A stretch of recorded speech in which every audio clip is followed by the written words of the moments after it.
समर सिंह के मोबाइल से मिला बहुत ही बड़ा सबूत।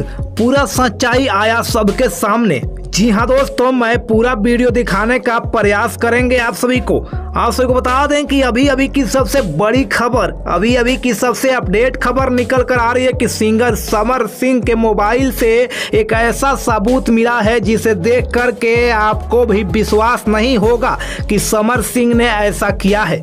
जी हाँ दोस्तों, आखिरकार जिसका डर था, जिसे सोच रहे थे लोग, वही हुआ। समर सिंह के मोबाइल और समर सिंह के लैपटॉप में ऐसा राज छुपा था जिसे देखकर पुलिस भी चौंक गई कि आखिरकार समर सिंह क्यों भाग रहा था, समर सिंह क्यों छुप रहा था। जी हाँ दोस्तों, आप सभी को पूरा वीडियो दिखाएंगे, तो इससे पहले आप सभी इस वीडियो को लाइक करके चैनल को सब्सक्राइब कर दीजिए और अपना राय कमेंट बॉक्स में जरूर दीजिएगा।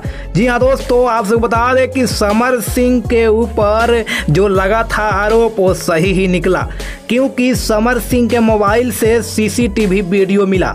जी हाँ दोस्तों, जो सीसीटीवी वीडियो होटल से नहीं मिल पाया वो आखिरकार समर सिंह के मोबाइल में कैसे आ गया। आप सभी को बता दें कि अभी की सबसे बड़ी खबर निकल कर आ रही है। इससे कहीं ना कहीं सिद्ध होता है कि होटल वाले और समर सिंह का भाई इसमें एक साथ मिले हुए हैं, क्योंकि समर सिंह के मोबाइल में वो वीडियो कैसे आ गया।